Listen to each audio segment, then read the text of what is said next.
And with me right now, how are you? Hello, Lucy. Gentlemen. Good to be here. Dov Lipman, former member of Israeli Parliament Yeshatid Party. Good evening. Good evening. And also Charles Bilzer, deputy editor of the news today. Good evening. You know, I really think that we jinxed Hillary Clinton because we were sitting here saying, look, the email scandal just vanished. She used Bill Clinton, the card. We thought that it's a little bit too soon. Maybe it is a little bit too soon. Whose mind you now looking like a liability? Absolutely. Which is unbelievable. The sources are saying that the FBI is under tremendous pressure to expand their investigation beyond the emails. And the emails, they managed their way to get through it, and they swam through it, and everything was fine. But now we're talking about real corruption, possible abuse in terms of having a foundation and improper use of that power together with the State Department. Corruption. Outright corruption is something which, if the FBI is investigating it, put together with, like Charles said, the history of her husband, this could be a major, major story. When you add the fact that they're in a dead heat, Bernie Sanders and Hillary in Iowa and New Hampshire, we're going to have some excitement here on the Democratic side. Yeah. She may actually have to move to Israel to serve as a politician again. I'm sorry, given dairy this week. Charlie!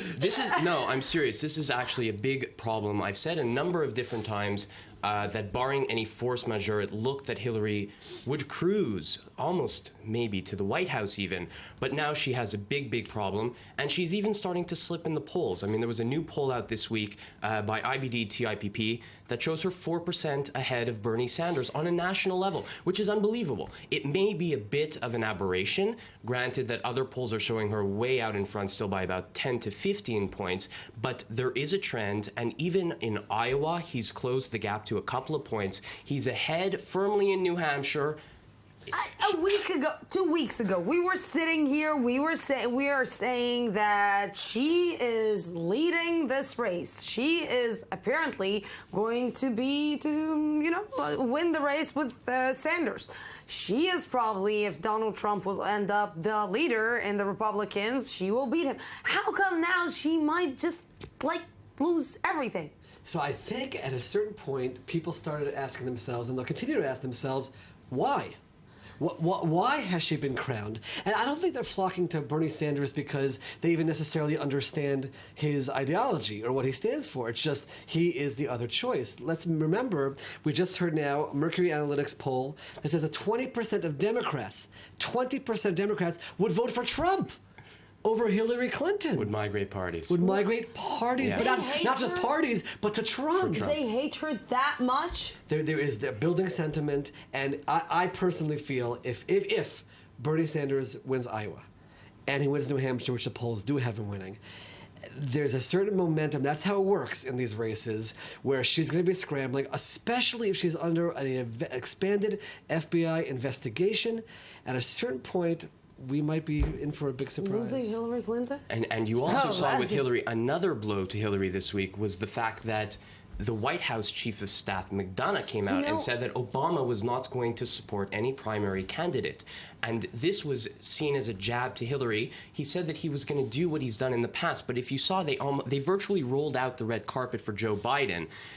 This is a hit, especially because... What about Bill Clinton? What he is going to do about that? I don't think he could come in this situation and start explaining. No, if he comes out and starts talking about my foundation, that's going to ruin it. She has to try to distance herself from the whole foundation issue, and therefore I don't see a way for him to jump in and save her from this. I'm mumbling. You know what it says? It says that Donald Trump might be the next president of the United States. It is a possibility, gentlemen. And let me just say, Charles mentioned Israeli politics. There's a phone call going out in Iowa saying, we urge you to vote for Donald Trump because he's the one candidate who will only accept immigrants who are good for America. Lucy, excuse me for saying this. We don't need Muslims. We need smart, educated white people who assimilate to our culture. Vote Trump. This is the phone call going out in Iowa, and this is the person Again, it's not his Still advertisement. need Let's to be get fair. to the It's United not- States at least twice. Fair Okay? enough, but let's put things into perspective. Donald is not invincible, and he's coming up against some stiff competition now from Cruz, who now I believe is firmly in front in Iowa. He was just there on a 6-day tour, 28 counties, taking it very seriously. He's closed the gap in New Hampshire, what is interesting is even closing the gap in other primary states like South Carolina. It's got a lot of momentum. His campaign says that Iowa is not necessarily a must-win state. I tend to disagree. I think he needs the momentum moving forward. But Trump is not infallible. And slowly but surely, Rubio is also gaining points, 13-15%. I thought I'd throw that in for you, Lucy. But again, the race is up for grabs, in my opinion, still. There's nothing set in stone, and we'll see how it develops. And the moment you have Trump throwing things out there, I mean, he's playing this whole Ted Cruz not being born in America thing. So far, it gives you a sense of what's going on in there. If he was set, he's got it made, he wouldn't have to be throwing that out there. He's throwing it out there, even though legally there's no issue for him to run for president whatsoever. But he's trying to do anything to knock down Cruz. It shows that he's not invincible. Okay, do you want to talk about Donald Trump? Yeah, I'm happy to talk about Donald Trump.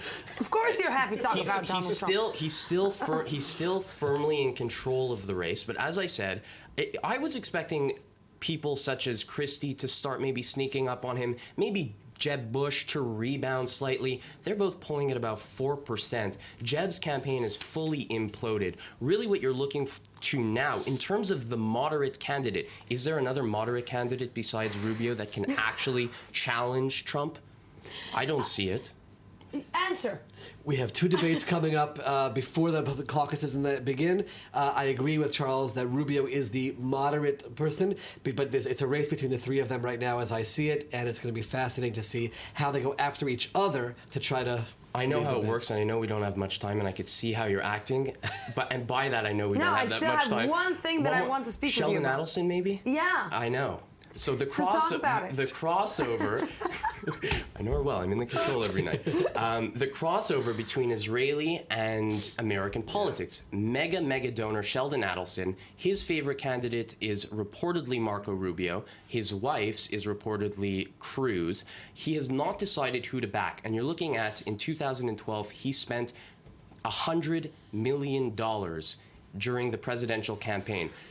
It won't determine the race, but whoever gets his support is going to get a huge boost. This money can go to so many poor people. Yeah. It can, and let's remember, Donald Trump doesn't have this issue whatsoever. So even if he does get defeated in the first few states, the money is not an issue, because that's usually what happens. The funders drop away. He'll stick around. He's going to stick around and fight it out as long as he can, perhaps all the way until the end, which is something we really haven't seen before, or certainly recently in the Republican Party. I missed you guys. Me too. I did not miss talking about Donald Trump.